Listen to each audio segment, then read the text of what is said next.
Where to start with that Alcaraz versus Djokovic Cincinnati final? Thrilling, absolute blockbuster, riveting.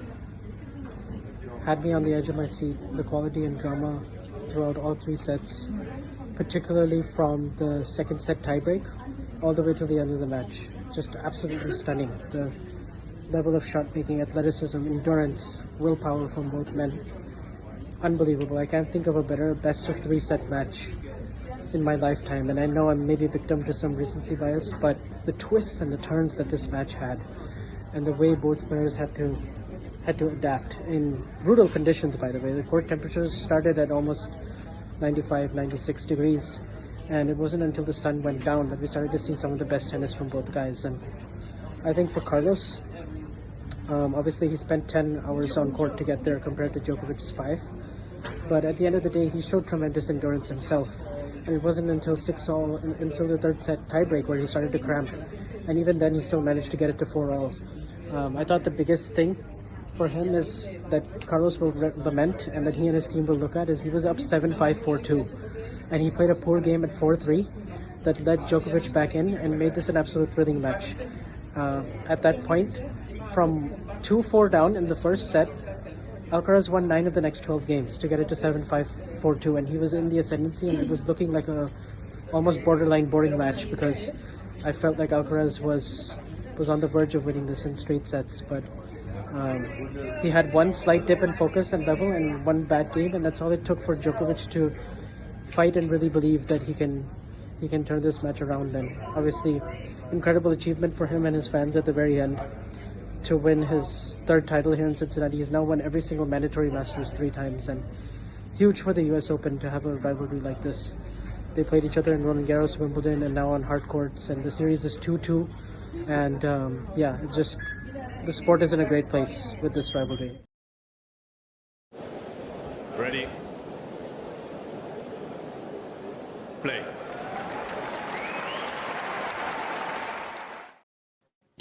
Good afternoon, good evening, good morning, wherever you are tuning in from, in whichever part of the world.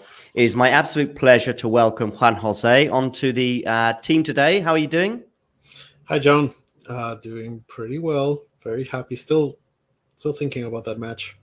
No doubt. And we've got a lot to discuss, of course. Juan Jose, though, is breaking from the talking tennis norm. He has some books and sort of library-esque look behind him that most people have cultivated during the pandemic. But talking tennis, we sort of dumbed down a little bit. In fact, as you can even tell, I need to pay my electric bill because I'm suddenly in darkness here. But I will probably dash away in the middle of one of your answers to just turn the light on. That's cool. Not my library, by the way. It's my partner's. Oh, okay. I just thought it would look good. Full transparency. Yeah, I read electronically. Well, at least you read. At least you read. I do. Yeah, I mean, sometimes I can't even be bothered to read what the text is across the bottom of our screen. So, hats off to you for that, Juan Jose. Listen, I've wanted to have you on for a while. I've been following you on Twitter for probably the best part of a decade. We were talking before we went on air about some of your legendary tweets and thread, but we won't go into too much detail on that, although there will be another hour or two before we get into the Novak and Carlos match, and I think we should dive straight in. Almost 24 hours later, Juan Jose, what are your thoughts looking back on this match? So many. It's kind of like I've gone through various stages depending on different elements of it.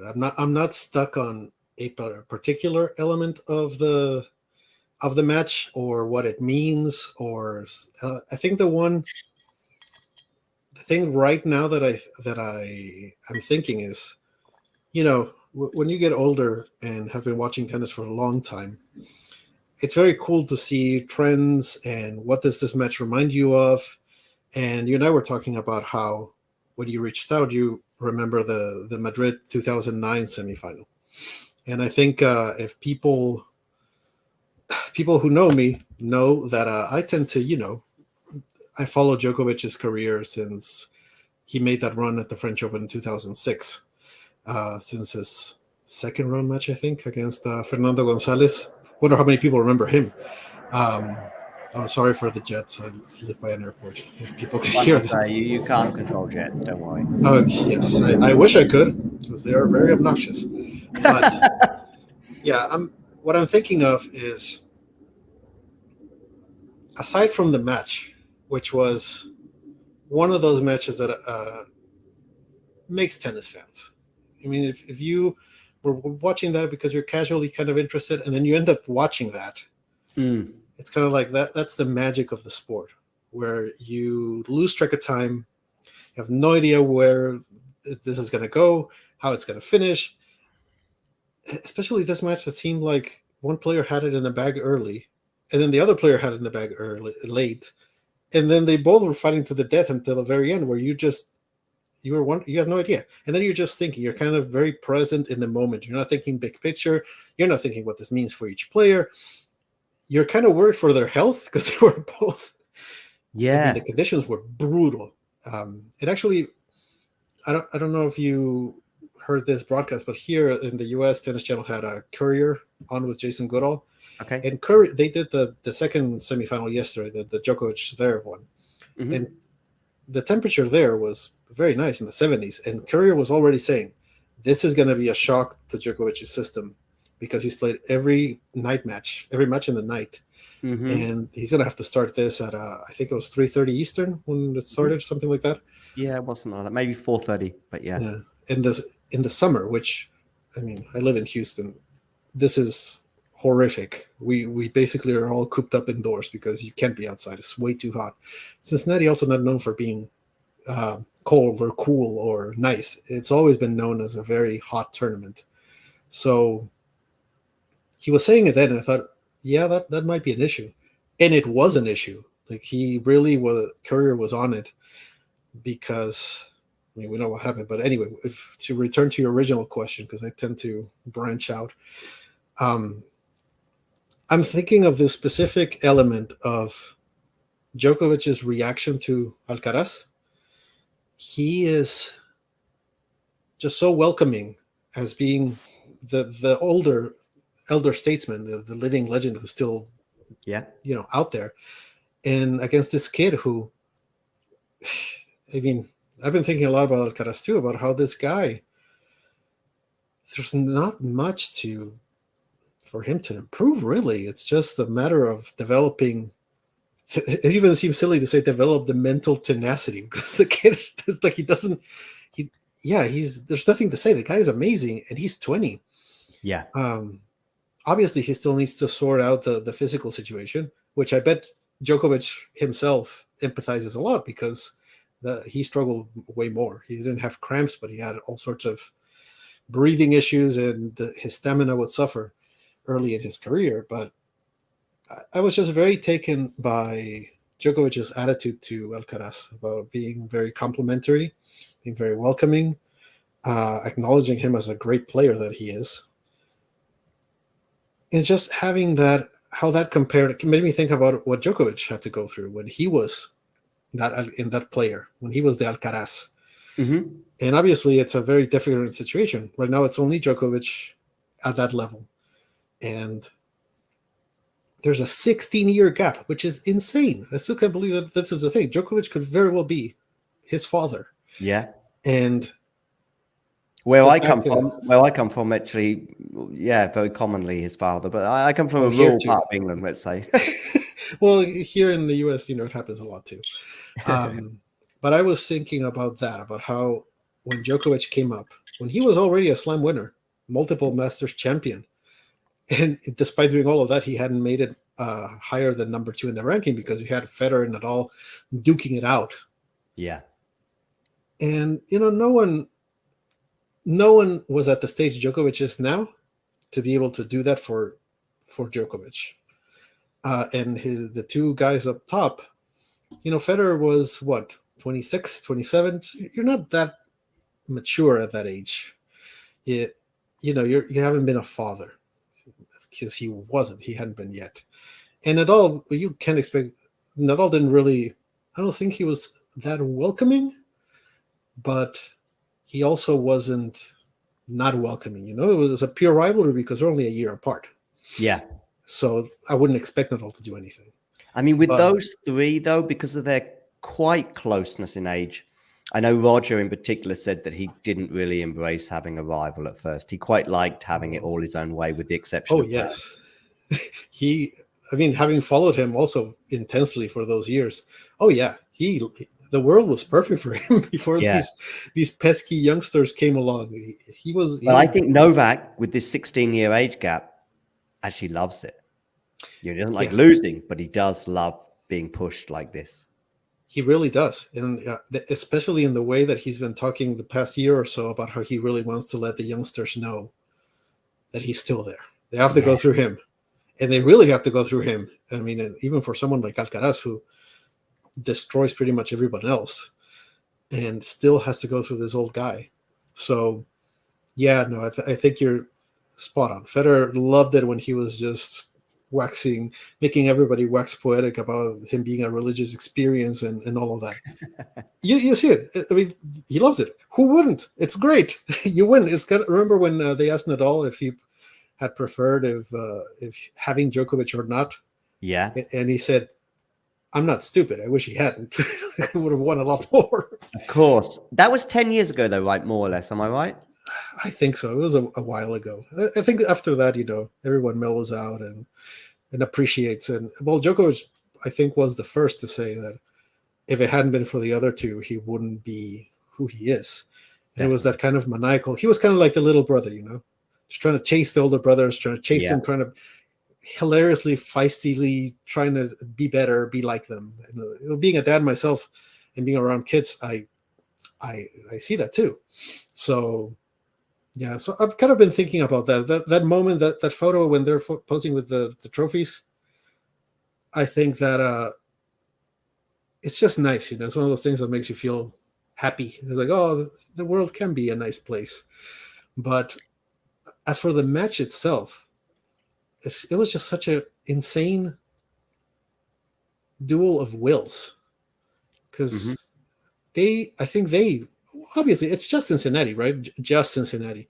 And as someone who has followed Djokovic, how as a fan, when they're coming up, you're super excited for the first random 250 that they win somewhere. So he's won everything. To me, the GOAT case is open and shut. It's just it's a question of who's your favorite player, but who the best player is. There's a clear answer. So for me, obviously, it's Cincinnati. And also, as someone who's followed Djokovic's career, Cincinnati has not been a good place for the guy. People now forget because he's won 2, but 3 now. 3 now, yeah. He lost 5 finals where he didn't even win a set to Murray, to Federer. I think it was just Murray and Federer that beat him in all those. So just watching the guy hang around, even while he was red in his face and completely sweaty for someone who's usually you don't see him like that, and looking like he was about to keel over. Yeah, in the middle of the first set, or even middle of the second. Yeah, he was really, really, really struggling, and it was one of those where I loved Alcaraz's speech too, because he was talking about he loves learning. And that's the true mark of a great player, because there have been so many great players in the history of tennis who it's kind of they reach success and they plateau. Sometimes And they're then a they bit start too getting stubborn. worse. They're a bit too stubborn, I think, with the way that they play, and they think that this is my strength and I need to work on it. But I don't think they study the game in the same way that arguably the big four do, and I would include Murray in that. Yes, I think that's correct. And I think it was four guys who also had that maniacal hunger. I think a lot of pro athletes sometimes, obviously, they love doing what they do, but they're kind of happy with the lifestyle. I feel like we've heard about this in all sports. Guys that are very good reach success, and their rationalization might be, oh, well, I achieved all of this with what I have done, so I'll just keep doing this. But in a way, it's funny because Federer was kind of like that, and his when he first peaked and destroyed everybody, there was no need for him to work on anything. No. And even remember that for some of those early years, he was coachless. Just go out and play. Him going out to play was better than anybody's hyper strategy, hyper work. Mm-hmm. So I always think that in retrospect, Federer is going to finish third in the race and all those things. Yeah. And I think part of the reason is because of those formative years where his normal was way better than everybody else's. And it had to come to, not all had to come. And then Djokovic to actually make him realize, oh, I should actually work on some things. And things that, like, he's admitted that not practicing returns of serve. He just goes out and he's always been an instinctive genius. He goes out and hits the ball and it's amazing. And yeah, but only late in his career, he started really putting a lot of effort on his backhand. I mean, he wouldn't change his racket. I mean, when you get so much success, I think it's difficult to find a reason to work more, especially when he was just so dominant. But it all had to work, and that's why I love his 2009 Australian Open run, because compared to earlier, you see this player that had not transformed, but brought everything up. And obviously Djokovic had to do the same thing. So what Alcaraz needs to, I think what he will take away from this match is that he gave it his all. He knows that. But to beat the truly, truly, truly, truly great people, you just can't have those lapses. Even if they look like they're dead, even if they are down a set and a break, you just can't give them life. And it's kind of funny because similar to the Wimbledon final, I feel like yesterday's match, I don't think it was decided in the second, kind of like with the Wimbledon was, but in the plot point was definitely in the second set. Yeah, that was, and then the third was such a crazy roller coaster ride, like Steve Tigner mentioned in his article, that I even forgot that Djokovic faced a match point in the second set. Yeah, I forgot. I mean, it was a quick 1-2, a serve and forehand, I think, winner. It wasn't quite like the ones that he didn't take advantage of, if you like, and where there was one rally where, of course, that's gone down in the annals already, where Alcaraz was down in the rally, and still won it. And that's the one that Djokovic referenced afterwards. He's like, just give up, please. Could you please help the cause a little bit? Go and save us all the hassle of going for another half an hour. Yeah, because Djokovic didn't even hit a bad shot in that one. No, pretty good. I have no idea how Alcaraz got to that. And he got to it with such comfort. Put it away. I first thought that Djokovic thought it wasn't going to come out, but then I realized that Alcaraz hit that hard enough to be past Djokovic by the time Djokovic was closing. If anything, Djokovic did wrong. I saw in the replay that as he's covering down the line, he's not going exactly full speed. He's kind of just making sure. But Alcaraz hit a shot that he would have had to sprint dead on to have a chance. Probably not even then. I mean, Alcaraz is just such a special guy. He's kind of the amalgamation of the big three. Yeah, he does things that remind me of that.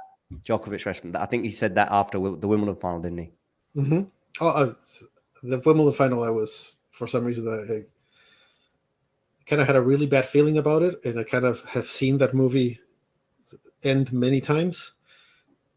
I was surprised that it got to a fifth, honestly. But yeah, I think you could like very easily the intensity that he has on every point. We have obviously know where that comes from his countrymen, and the way he does the way he can just flip a point. So how would you even call it? So with such staggering effect with his forehand. And his special things that he could do it with the backhand sometimes too. Less likely, but he can do it. And that reminds me of Federer because he also takes it early, which was the key to Federer's forehand. He smashes it, but he did one or two saber attacks yesterday, sort of saber-ish in the third set, saber-ish. Yeah, like when he had no legs. Yeah, I don't know if you heard that in the broadcast, you could hear Ferrero very clearly. Okay. Giving indications after every point. And I'm guessing you know that I've been a big fan of on-court coaching for a long time. I've been always in favor of it. And I thought it was really interesting because in the third set at the end, which actually makes it more remarkable when Alcaraz pushed himself until the end, he had no legs. And the way you saw it was he wasn't going up for the serve. And all his serves were either smacking into the net or missing by a foot. And Ferrero kept saying, go up for the serve, go up for the serve. Yeah. And Alcaraz was saying, yeah, I want to. I'd love to, but I've got no battery left. I think both players were struggling to get their first serves in that third set from at least to the lazy eye.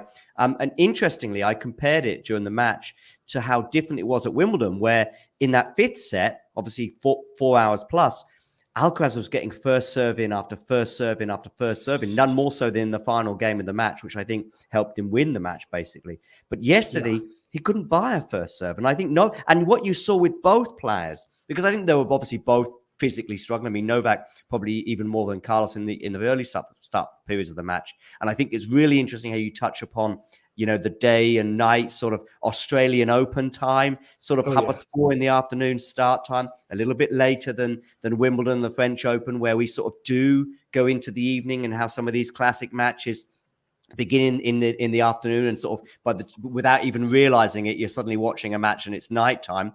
Probably none more so than that Medvedev-Nadal match. So I think that had an impact, and we did see a slight momentum change. I mean, Novak even mentioned how, I think in the match, maybe the game he broke at 4-2 or 4-3, where he said he was hiding in the shade. Yes, and so, you could tell that. Yeah.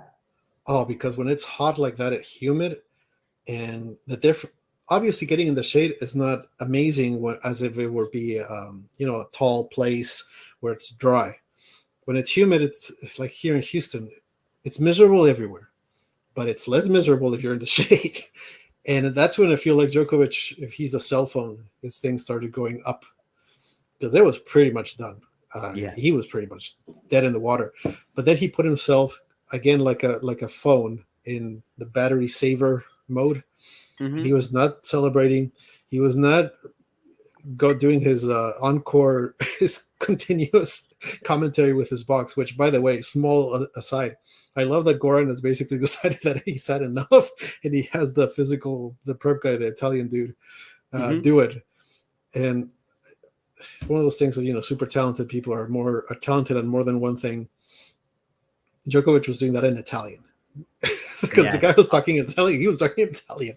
Yeah. And having followed Djokovic for so long, that he likes to have that back and forth.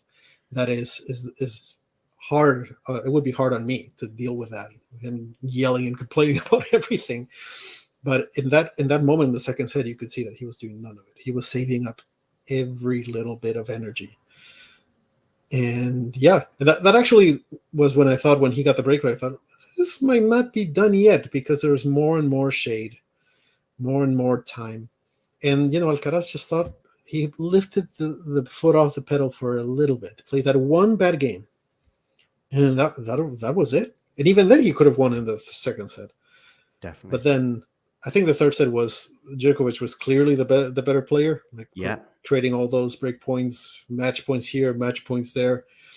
The question was, how is he going to deal with not being able to serve that out? Yeah. And that is where he goes against the grain of anybody, because usually what happens to tennis players, as you know, is that as they get older, they just start playing those points worse, usually. Mm-hmm. And in a way, he kind of did that at the Wimbledon final, blowing that second set, because I think if he wins that second set, he wins the match. But he blows that tiebreak in extremely uncharacteristic fashion. And, and that happens. It was very surprising to me that he did that. But whatever, yesterday, he regained his composure again with whatever he had left. And I think it also was a good sense for Alcaraz that he didn't cramp like he did at the French. Only at the very, very end when he hit that two-handed forehand. Yeah. Oh, yeah, the two-handed forehand. I forgot about that. Yeah, that's one of those things that I think Courier mentioned it right after the point ended. I didn't even see it. It was one where he just hit it so badly. It was almost like a baseball swing, and the ball went kind of like a baseball ball.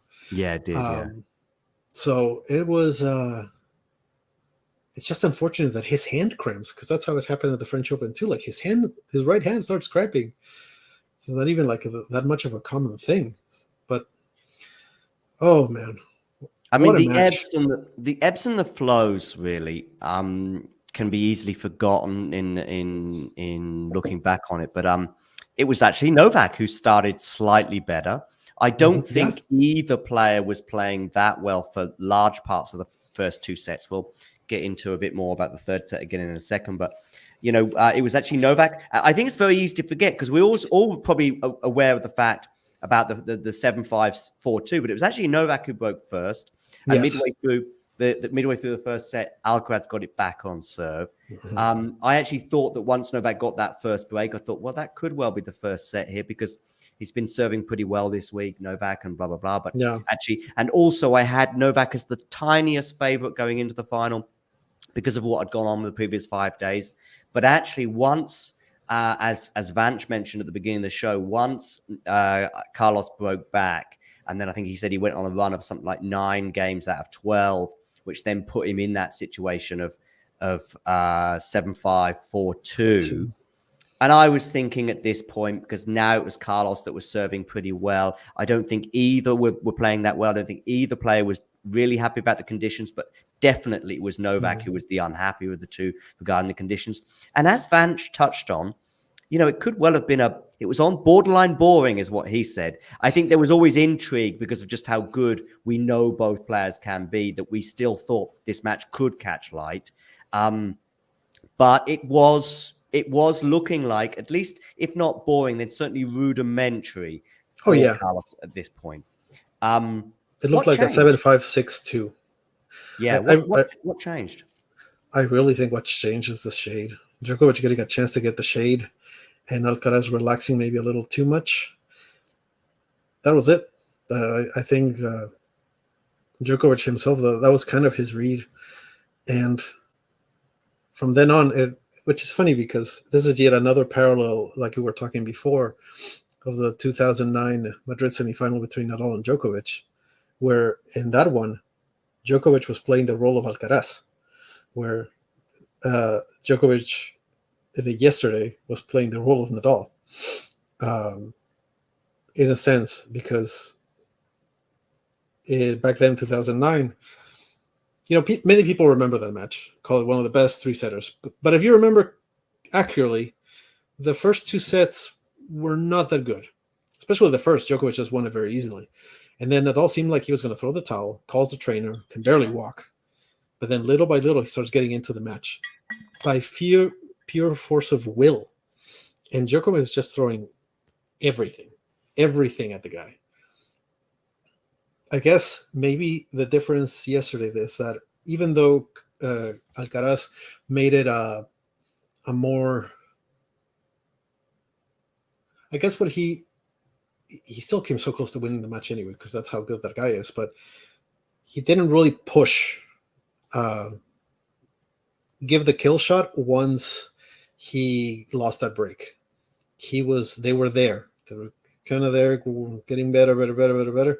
Almost won it, had a match point in the second, which I forgot. Yeah. And then And then he sees himself at the beginning of the third, and he's now back on the back foot and starting to suffer physically too. Mm-hmm. And I think that's going to be another lesson for him that, sadly, is the lesson that everybody has to learn, and everybody has to learn through losing, because that's how it is. This is the right. That's what's been anomalous about his rise, is that it's been super smooth. I do have one book behind me, and it's a book that I penned called Even the Defeats. And it's all Yes. about recovering from a loss. And Ferguson, obviously a former United manager, best at probably doing that in a coaching sense. But I actually still think there's lots of positives for Carlos. As you know, for sure. Given that he was a set and a breakup, and obviously had a championship point, albeit that I think we touched on the fact that it didn't feel the same as the Novak championship points. No. Those ones felt like, oh my goodness, Novak is up in the valley. But the one that escaped, it was on return too. So yeah, exactly. It was on return. It was 6-5 in a tiebreak, something like that. But then once Novak got that tiebreak, I thought, okay, and I think I aired this. I said at the time, Carlos now needs to just get back and just, he needs, if somebody offers him 3-all in this third set, take it, because what you need to do really stem the tide. And we've seen it so often that then your opponent goes up an early break, and no matter how good Carlos is, it's going to be difficult to get that back. So I was really impressed with how, given how much under pressure he was, I think he had a break point to face in his first game, and then there was other break points as well that all felt like mini match points before we did eventually get the break, and then eventually the match points as well, both on Carlos's serve at 3-5. I think that there was one, and then I think there was 2 or 3 more on the Novak serve at various stages. So the fact that he held on throughout that period, and then also broke Novak whilst, and I wonder if Carlos does have a hint of regret about that return position on the second serve that was actually really working for Carlos from probably midpoint of the third set, because it wasn't until Carlos broke at 5-4 that he had a single break point on the Novak serve for probably a good hour. And certainly probably from the moment, I don't remember him having a chance for a double break in the second set. So probably from the midpoint of the second set to the time that Novak was serving it out, it wasn't. I don't remember Carlos coming that close on the Novak serve, but he was getting better from the midpoint of that third set as he was shortening the points. And both players were inside the baseline on the returns. I think tiredness has an element of that. They want to shorten the points. Novak, by the way, hats off to him as well for sort of changing one or two.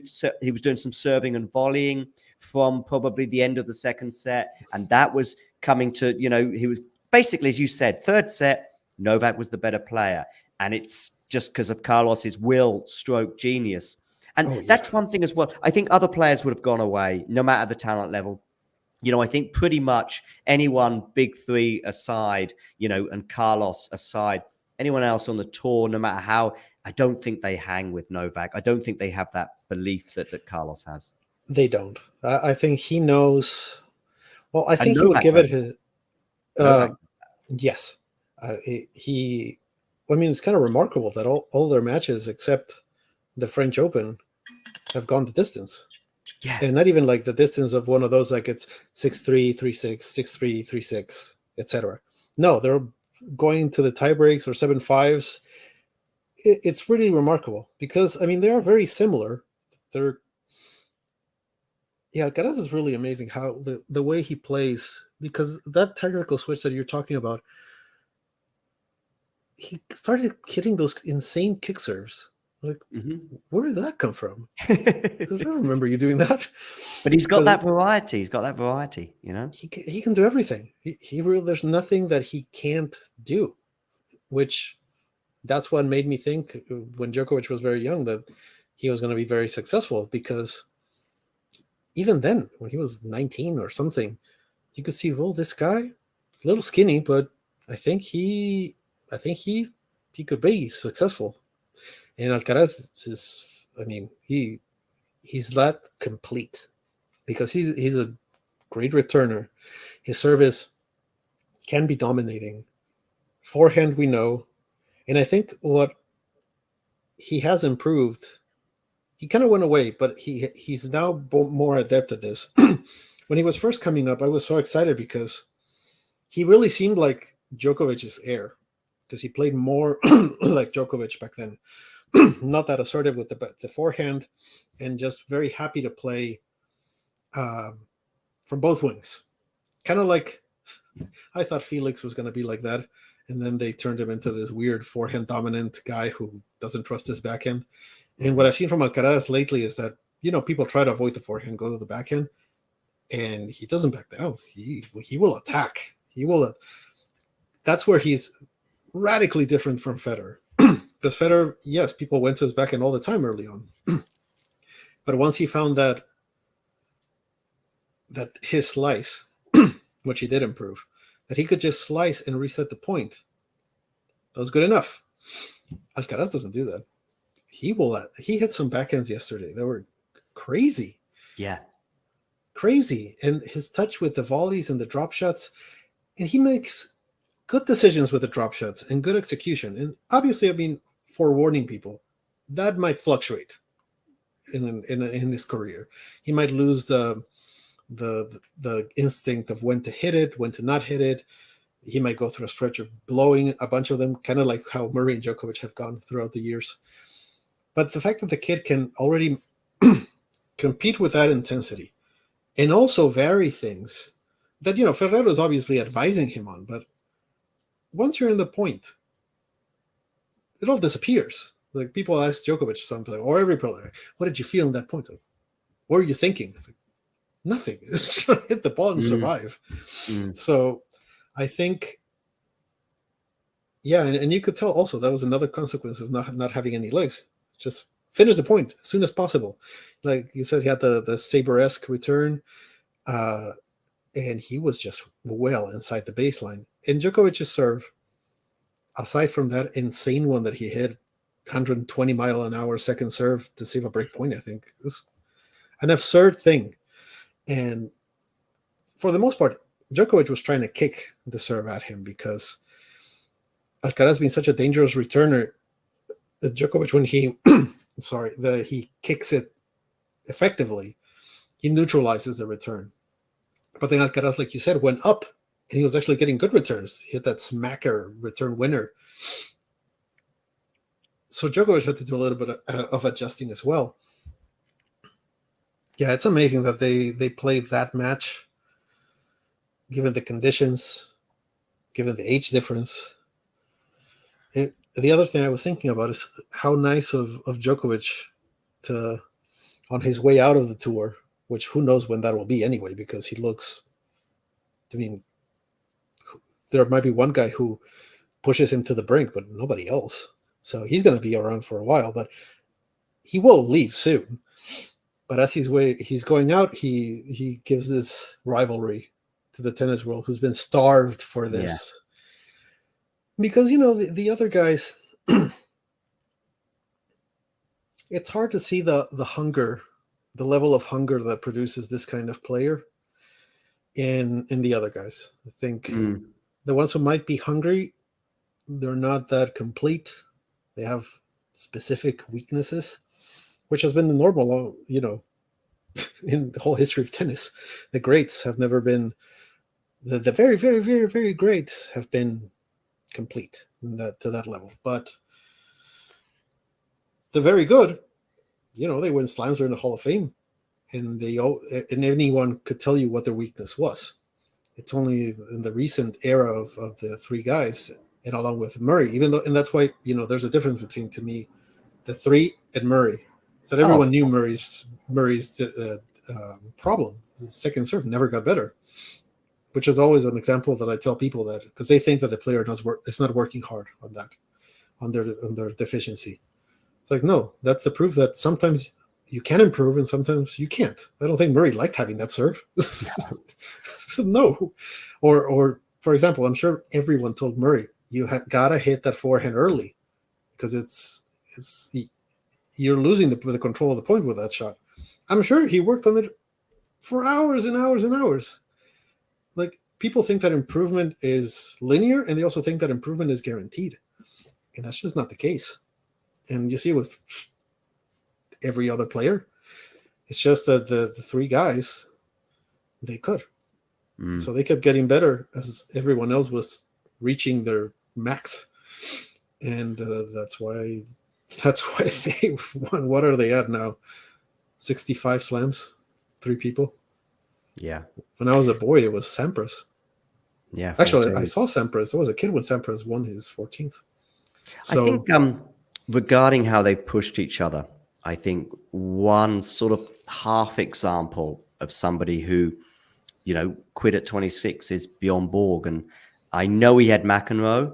I know he did. And I wonder if he'd embraced that for another year or two, if he might then have re-energized. But unfortunately, he pulled the plug on his career. And he clearly regretted it because he then tried to make a comeback and sort of the same racket, right?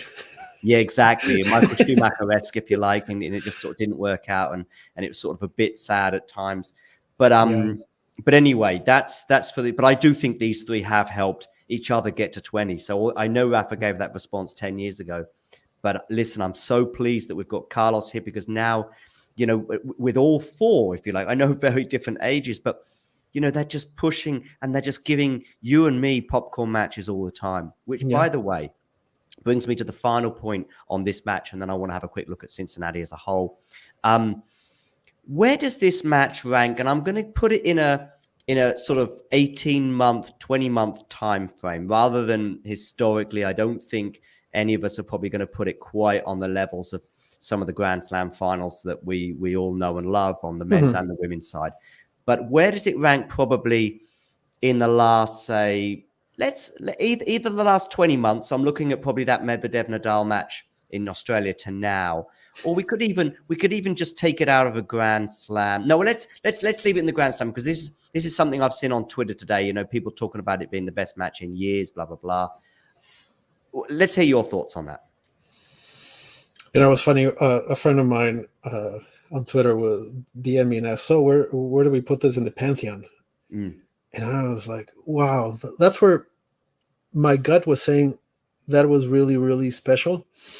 Having seen hundreds of Djokovic matches and thousands of others, but I think it was more special for probably those of us who've watched Djokovic for a long time, just for that sheer tenacity, willing himself to take that and having to play the way he did. Because that's the thing, he was hitting the ball well at the beginning of the match, then he got hot, almost collapsed, and he wasn't hitting the ball. But in that third set, he was cracking the ball off both wings, just being all out. But going back to your question, I was thinking of how it compared with other, even starting at the Masters level, right? That is, there have been special Masters 1000 matches. Slam matches, I mean, see, that's the problem. He's won so many. Yeah, I know. I just probably have two, I think, pretty strong arguments to not put this, even if we had a mini pantheon of greats in the last 2 years. And I know this is Alcaraz matches only I'm showing on the screen right now, but I think we can disagree with probably one or two positions here, but whatever. I can see why this guy or this person has tweeted those 10 matches. They all have, they all make sense for me in the Alcaraz sort of 2-year frame that they've put that. But I think there's two extremely strong arguments. I mean, I suggested, there was a tweet as well, I think from Tennis TV. They mentioned matches of the year, and they framed it as matches of the year. So I cheekily mentioned a women's match or two, and cheekily, but also, semi-sincerely, because I actually think until the Wimbledon final, I was looking at matches of the year and really struggling on the ATP side. On the women's side, there were half a dozen or so. Last year, it was the other way around, funny enough. I did an end of year thing where I did 7 matches of the year, and I was struggling to put 3 women's matches in there, and I was struggling to squeeze some men's matches out, if you like. But actually this year, I would say until Wimbledon, for me, there's not been so many classics. But anyway, putting this match into even a mini pantheon over the last 2-year period, it falls down for a couple of main reasons. It's not a Grand Slam final. Okay, so or semi. Or even a Grand Slam semi, and a 5-match 5-set epic, or even a 3-set for the women, whether this, I mean, I mentioned Sabalenka Rybakina this year. I think that's a better match than yesterday's. Yeah, because of the quality. And that was permanent. The level of that one was exactly, it just didn't drop. I'm easily, for me, easily. I put this probably second, but I think I trust you because you follow the tours much closer than me these days. Because I pay attention to the results, but I don't feel like that gives me that much confidence about that kind of opinion. But I am very happy to agree with you about the Australian Open final because I saw that. You can also be biased though, and I recognize that. I was at the Madrid final between Sabalenka and Swiatek, and I was there. So you can, and I actually have thought that level was insane from the first ball to the last. Sabalenka also had 4 championship points, by the way, in that match. And I said to her in the press conference afterwards, I said, does that ring any bells? And she went, funnily enough, I was thinking about Australia. And if I can do that, she had 4 championship points in Australia. If I can get over the line there, I can definitely get over the line in Madrid. And she did. And I just think that from the first ball to the last, those 2 finals that I just mentioned in Madrid and Australia. And so I this match, as Vance said, I didn't prompt him to say that, but I understand where he's coming from. Let's just change it word boring to, it was borderline rudimentary. And I think to have a match, even in a mini pantheon over a 2-year period, for it to be in a sort of discussion, we can all disagree and agree. For it to be in that discussion, first of all, Grand Slam final, ideally, but also from the first ball to the last, you're just going, this is a really high level. Neither player midway through that second set would have been very happy with their level, including Carlos. Could not disagree with you at all, because to me, that's why my pick for the GOAT match of my lifetime is that 2009 Australian Open semi between Nadal and Verdasco, because that one was from beginning to end insanity. It's just insanity. I watched it multiple times, kind of like to test myself, by idealizing this match. I don't even like Fernando Verdasco as a player. It was always very frustrating, but I always thought that in that match he was possessed by the tennis gods. And what made it last so long, he would have beaten anybody that day. Anybody. He wouldn't have won the title because semifinals are different than semifinals. You can't write form like that. It's too much in your head. It would have been his first against someone like Federer. So that was not going to happen. But oh my God, that semifinal. But it's that quality, beginning to end. That's why my second favorite match, the second greatest that I've seen, is the Nadal Djokovic semifinal of a couple of years ago. Where in Wimbledon, or do you mean French Open? Wimbledon. No, the Wimbledon one. Mm-hmm. That was better than the French Open. The French Open had one of the best sets in history. Yeah, the set, Set. The rest was okay, but the set. But the Wimbledon one where they had to play over 2 days. That was incredible. 2018, Especially because of the conditions. You have an hour and a half to play, and they both came blasting out of the race. And then they came back, and it was the same. And then they played an insane 5th set. So, I agree completely. Yeah, yesterday, I think it's one of those subset of matches that starts off poorly and then comes to life. And it comes to life in a way, in such a spectacular way that makes people think, oh, this is the match of the year, one of the best ever, whatever. Because it reaches that peak, the peak that kind of makes you forget the rest that happened. Because, yesterday, when Djokovic goes down a set and a break, I went to clean the kitchen. Like, I had the TV on, I could hear it, but it was over. It was over. It was heading to a very predictable end. But then it came to life, and my God, it came to life, because that's third set was, my partner wanted to go out to dinner, and I said, no, we're 1 point away. Many times. So kudos to her for being patient, because she's not much of a sports person.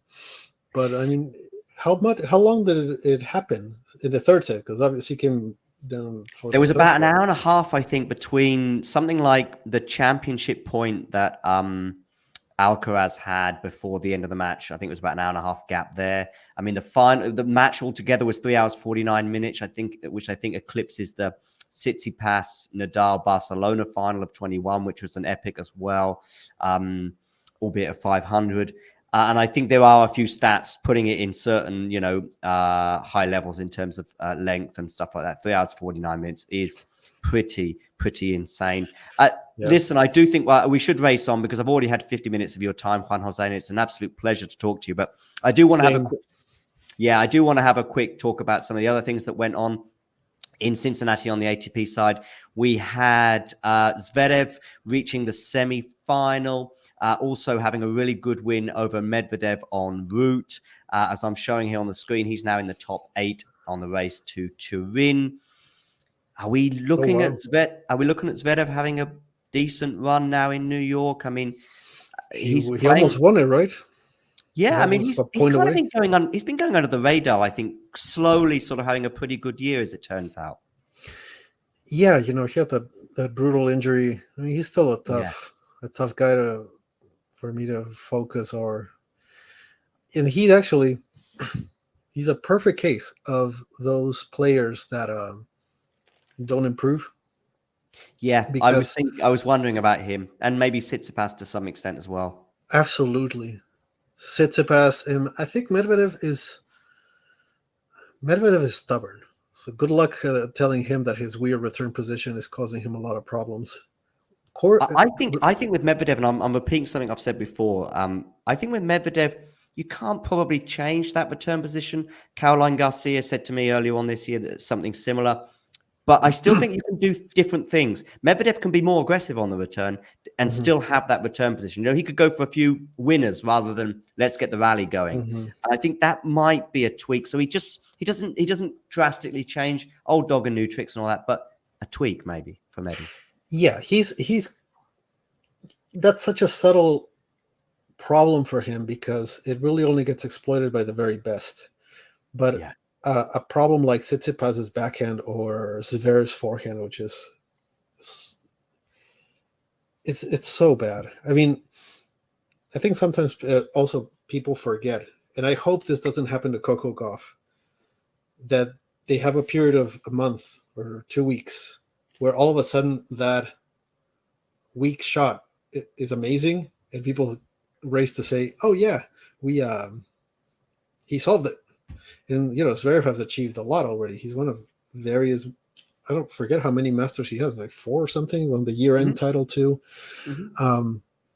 If his forehand is working well, he can win anything.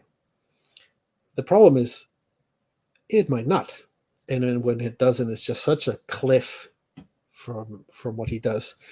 But that being said, interesting because in the first set, Djokovic was trying everything to get mildly into his service games, and Zverev only faltered at the end. And then because he's also not exactly a great competitor, he threw the towel in the second set. That everyone knew was going to be a 2-set match. He could.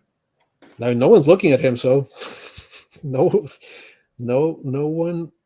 He did play a very good first set against Djokovic. He really didn't do much wrong, but he could be. I mean, that's one of the, I'm guessing for the gamblers out there, might want to throw a couple bucks because I'm guessing his odds are not that good.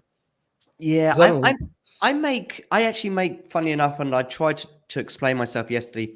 Before going into that final, I made Djokovic slight favor over Alcaraz, and yet going into the US Open, actually, I favor Alcaraz slightly.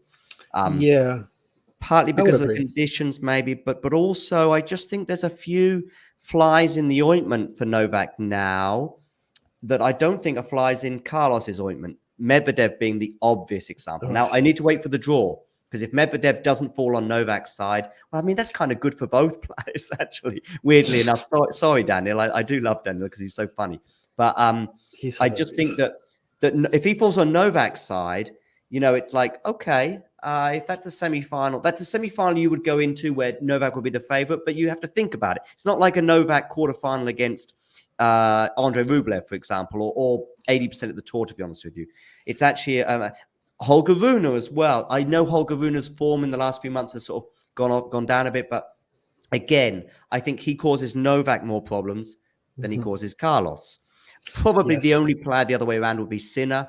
Probably causes Carlos. So I just think there's a few more players that could cause Novak a problem. By the way, I think we should just have a quick word on Hubie Hurkacz as well, because I think he had a good tournament in Cincinnati. Yeah, he likes to play well here for some reason. The US, he just Yeah, loves he does like North America, doesn't he? He does like North America. I mean, he's in Canada final last year. I think he's won. Is it Miami Masters 1000 a couple of years ago? Yeah, he plays well. I like him as a player. I think he's really good. He's really interesting. And I saw highlights of the match against Alcaraz, and I heard that he was excellent in the first chunk of it. Yeah, he really pushed Alcaraz. He's pushed Djokovic some in the past a little bit, but yeah, he's another guy. He's interesting. I feel like he just seems like such a nice guy. He does seem like a nice guy. I think he's interesting as well. I do think he's somebody that is getting a bit better. I do think he is getting little by little better, and he'll be disappointed with probably the last Wimbledon or two that he didn't go a bit further there. But take Wimbledon, for example, this year against Novak. He probably should have won at least one, maybe even two. In fact, I think he did win a set, didn't he? I think so. In fact, but he had set points, I think, in a couple of other sets that he didn't win. So he played well. I think, exactly. He's getting closer. He's getting closer to both Carlos and, as we saw here, and I think Novak too. So could be an interesting quarterfinal, for example, for either player. I guess the counter to my argument about flies in the ointment would be Tommy Paul, because Carlos seems to have an issue there. That's so and funny. It's kind of funny. I mean, the funny tennis always has these ones. The weird head-to-head, or the weird player that troubles somebody. Djokovic, Rafa Nadal springs to mind. The funniest for me forever will be James Blake and Davydenko. Okay. Because based on their games, it makes no sense that Blake would dominate Davydenko. He even beat him on clay. Blake was dreadful on clay. That one was so funny. It's just one of those that, we see it from the outside, and we also see it from the worst angle, from up there where the ball kind of seems flat. We don't see the height or much of the trajectory of the ball. But in tennis, it's just like, you never know. Your ball might be super easy to hit for someone who's worse, and someone who's better might be super easy for you to play. And it gives you confidence. That one's so random. I love that Tommy Paul thing. It's so funny. Because didn't Tommy Paul play Djokovic at the Australian in the semi? Yeah, it was a crushing defeat. Well, he was great sets and nowhere near. Nowhere near. Not even close. I think that's good. The best angle, of course, or the best position is to be there actually playing. And when you're playing yourself and you're just thinking, I can't stand the way this guy hits the ball. And yet you watch him against other opponents, and he's, he or she is losing left, right, and center. And then suddenly, and you're beating those people that they're losing to, and you think, oh, okay, well, and yet every time you play them, they do this particular shot, or this unbelievable topspin that for some reason you can't deal with, or they pin you down in the backhand corner, or they move you around the court. And by the way, you don't know how it is when you're that person. I would love to know what's going on in the minds of the people that are playing me. Maybe they're going, why does he do that flat shot or that weirdness? Why can't he be a bit more predictable? And well, partly because I don't even know what I'm doing myself half the time. But chaos is best. Yeah, exactly. Yeah, bringing the chaos. I mean, honestly, that's what Djokovic does. This whole thing is unpredictability. Yeah. He moves the ball. He puts different spins on it. That's what people have started to be more open about. Like, the guy, you don't know what he's going to do. Roddick actually had a good thing on Tennis Channel that he said against Zverev that Djokovic pitched a perfect game. And that's a good analogy because, pitchers, the whole point is to trick the batter with a secret, what he's going to do. What is he going to do? It's like, and Djokovic is the pitcher who can throw anything. So as a batter, you're probably thinking, what is he going to hit me now? He always has you unbalanced. But yeah, I think it should be an interesting US Open. But I think it was Vance or somebody who said on Twitter yesterday that there's going to be 128 players in the US Open draw, and it feels like it's really only 2. Yeah. And hopefully there's some entertainers there. It'll be interesting to see how the draw folds. But the people I'm not afraid of, Casper Ruud, or don't expect much. Although Casper Ruud might make one of his random runs that people then are asking, why is he here? Another player, again, is improving little by little, but more about surfaces than I would say his game. Because whenever I think about if Djokovic is going to play Casper, I was like, well, Casper's going to have to hit a lot of backhands, and he does not like to do that. And he's not fast enough to run around as well as he should. So that's not going to go well for him. And Tsitsipas has, forgotten how to play tennis now that he's in a relationship. So, I mean, happiness is great. I encourage that. So for him, it's not like I'm going to be critical. Enjoy your life. Come back to tennis at some point. I mean, it can go one of two ways. I mean, actually, I listen. I don't know what it's like to be in Stefanos Tsitsipas's shoes or anything like that. Mm-hmm. So, but what I can say is I can talk about Chrissy Evert, who said in the Wimbledon final in the late 70s she didn't care if she won or lost because she just was so in love with John Lloyd. Mm-hmm. I think it was against Martina in that final, but it could have been someone else. But there was a Wimbledon final where she has said on Bucket, she just didn't care and she just had no edge, and she lost the match and she didn't mind because she was so in love with John Lloyd, and that's fine. I've also got Mr. Ferguson here, who was always trying to force his players to get married because he didn't like them, being single, like Dwight York gallivanting off around, doing whatever. But then again, though, he wasn't keen on Beckham getting married to Posh Spice. He was once Ferguson was once asked regarding Posh and Arsene Wenger, putting these two as his two biggest rivals at the time. And what would you do if you had one bullet? He said, "Can I have two bullets, please?" Please understand that I'm sure he was joking, but nevertheless, he though, knowing him like we know, exactly, it's pretty brutal. Well, I miss him so much. I'm sad that he has to watch this nonsense at our club. I know. It's awkward for sure. Listen, Juan Jose, is there anything else you would like to sort of add in terms of the US Open and what you're looking forward to in New York? Obviously, Carlos and Novak goes without saying, and what you just said there, I mean, it's probably 90% is Carlos Alcaraz in terms of likelihood to win the tournament, and then 10% the rest. Is that fair? I know you could probably put Medvedev as your third favorite. Is there anything else you're particularly looking forward to regarding New York? So the US Open always has it frequently ends up being fun. It does, and random winners. So maybe the 10%. You never know. I mean, the year that Djokovic got defaulted, who could have foreseen that? It's so weird. I know, but it was. Sorry, Juan Jose, but it was funny. It was. I mean, it's like, oh my god. Listen, kids out there, we're not condoning this. Just like when Luis Suarez biting ears and stuff, Yeah, no. I'm not condoning, but it is kind of amusing. Yeah, well, it was so funny because it was completely unintentional.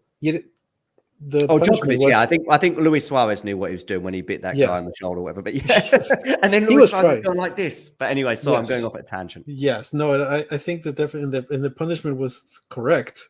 It's just like, really, for me, it's more like, I guess the US Open for me has been very different things throughout the years. It's been Agassi and Sampras, and then it's been Federer, and then it's been, on the men's side, no one's retained it since Federer. Is that right? I think you're correct. We had five in a row, and then no one's retained it since. We've had multiple winners, but Rafa never won it back to back. Novak has never won it back to back. No, not at all. So I think, we'll see what happens. I like that it's not as chaotic as it used to be. When idiotic Super Saturday had, and then all the rain delays. I like that we can have more of a normal tournament. But for me, as someone who's followed Djokovic's career, the US Open is kind of like, what is going to happen now? Because I've seen him do all sorts of stuff. I've seen him lose because he's annoyed by the wind. Mm-hmm. I've seen him lose by getting defaulted. I've seen him lose just in every way imaginable. I mean, the 2021 final when he just was really anxious about the Grand Slam pursuit, and we remember him punching his leg because he just couldn't get the movement going. Absolutely, and I don't think that was so clear that doing it when Laver did it in like half empty place, no one's really paying attention. I'm not even sure it was televised. Much Hmm. easier than when the entire planet is looking at it and Yeah. you're feeling the gaze in this enormous stadium. Yeah, And probably that would have been the singular biggest achievement in men's tennis, I would oh yeah, say. that's game I over. mean, exactly. I mean, you can look at the bigger picture, as you say, Grand Slam race and GOAT discussions, but just as if Hubie Hurkacz next year won the calendar slam, if he won the Golden Slam, let's say, I'm not saying he's a GOAT, but I would say as a singular year, as a singular achievement, people will remember that as much as they would do someone winning 20 slams over a 20-year period in many Yeah. ways. Well, If you can have put the two this. together, even better, but as Novak nearly did. But yeah, I think sometimes it's really difficult for us to tell, did he miss that penalty because of nerves? Did he miss that? Did he do double fault up because of anxiety? Or was he just going for it on the second serve? Or was he just unlucky? We can look at all sorts of things. Obviously, if we hear the player admit to it, that helps. But often they don't because they don't want to give an advantage to their opponent. So Exactly. I think the only two really, really clear ones over the course of a match anyway would be Ons probably this year in the Wimbledon final and Novak in that US Open final. They're the only two that just sort of had a heavy sort of feeling to the way the two players were playing in a slightly abnormal fashion. That's great, and I think that's a great analogy. And everyone who was watching those could tell. It was funny because, oh man, it reminded me of the Ons one, and that just still hurts. I mean, I'm far from someone who follows Ons closely. I like her. I like her game. She played so well up to the final, and then you see the final. You're thinking, oh my God, everyone can see it. Everyone can see it. Everyone can see that you cannot find the court. Everyone can see that Vondrousova is a nice player. She wasn't doing anything special. And At she least knew it. Vondrousova knew it. And so she just went, you know what? I'll play this game because this is not a bad game to play because I want to win that Wimbledon title. I also know one or two people, or one person anyway. I don't want to give too much away, but one person far closer than I am to Ons Jabeur, who basically just said to me afterwards, said, yeah, it was the occasion, unfortunately, that cost her.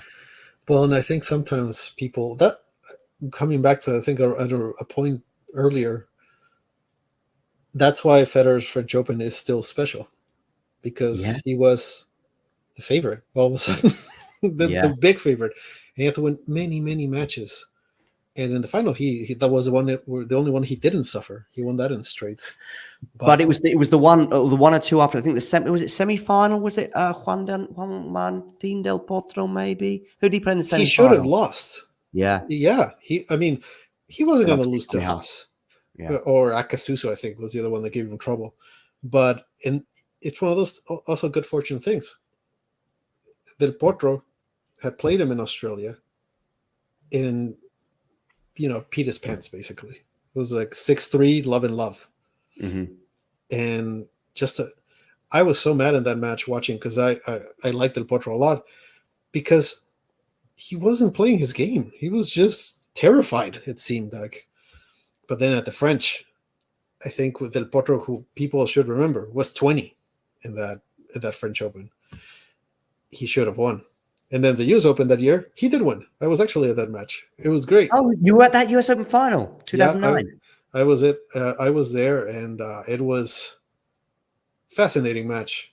You could see it was coming kind of like Australia until the middle of the second set, kind of like yesterday, where Del Potro just, when he broke back, he was down a 7 to break.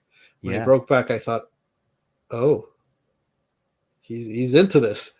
Yeah. And he wins that second set, and I thought he could win. And you could think that he wasn't going to when he blows the third set in such stupid way. But I was confident. And then as the fourth was going, I thought if he takes it to a fifth, he's going to win for sure. Because you could just see that Federer, he had been playing so much defense up to that point. Del Potro was just unleashing, and he won. So it's kind of like from failing one exam at the Australian, getting really close to acing the exam at the French, and then passing. And then sadly we know what happened afterwards, which is, listen, really it is sad the way his career panned out after that. I mean, because he was also pretty good on all the surfaces at all the slams, I think, to some extent, maybe a bit less so in Australia. But, he could easily have won 3 of the 4 slams and had at least a surface sort of career slam, if you like. He should have. Poor guy. Poor guy. Hopefully that doesn't happen. There is one thing that he did get that US Open, So, we've got Ons Jabeur, who we just touched on, and there's probably dozens more in tennis history, and maybe Tsitsipas may end up getting involved in this conversation at some point, because there's a few out there that we go, I wonder if they ever will win a slam. I mean, or they could have and should have won a slam. And I think if you win one, at least I interviewed Michael Stick recently, one-time Wimbledon winner, and he mentioned the French Open final that he could have and should have won. He talked about the US Open final as well against Andre Agassi, where he just felt the crowd was too much and it was never on the cards, if you like. But he still had thoughts, and he thought, I could have had a surface kind of career. But he did win one, and he's pretty content. And we look at Goran Ivanisevic, of course, and here's the travails and his difficulties in getting over that line, but so pleased that he eventually did in 2003 against an opponent who also won just one Grand Slam in Pat Rafter. And not the one he wanted.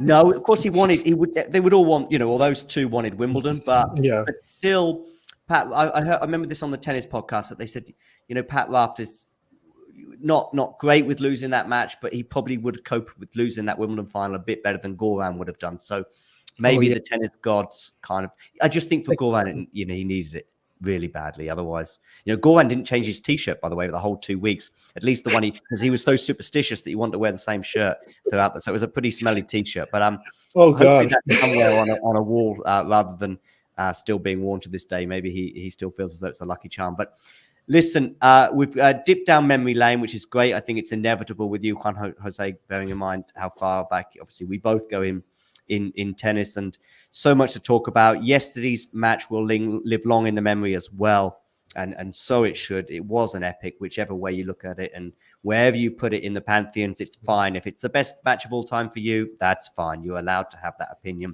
If you enjoyed it and it made you like the sport, that's all that matters. And by the way, I really like what you touched on earlier, because maybe that will be a match that someone will watch and go, and you'll always remember it, a bit like maybe your first soccer match or your first Formula One race or whatever that got you into the sport. And, so many times, you mentioned how you're watching a match with someone who's never really watched tennis before, and you're watching a match and it's dull and it's 5 sets, but it's 6-3, 6-2, 6-3 or something. And you're thinking, I wish they were with me when I watched that Cincinnati final. Because if they were with me that day, or the any of the other half a dozen matches we touched on, you would have a very different opinion of this sport. But you may never end up loving it if you watch one of those dull as dishwater matches that we just also necessary 5-setters. Remember that Simone Monfils one at the Australian Open like a long time ago? It was so bad. I mean, Simone. Yeah, and those two just... Sometimes you get those players that bring the worst out of each other. That's a great way to finish this, because we've got Alcaraz and Djokovic that who are amazing anyway and fantastic to watch, but they bring the absolute best out of each other.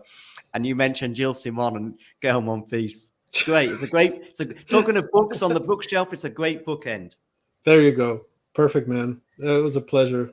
I'm still so happy that match happened. It was cool. Juan Jose, I'm really pleased that this match between you and I happened today as well, because you're someone that I've been keen to have on for a long time, and hopefully you come on again sometime in the next few months, and we'll chew whenever the fat you want, man. In the UK. Thanks for coming on. Thank you for having me, man. Take care. If you enjoyed this video, make sure you hit that like button. Don't forget to subscribe and click that notification bell so you don't miss out on all things tennis.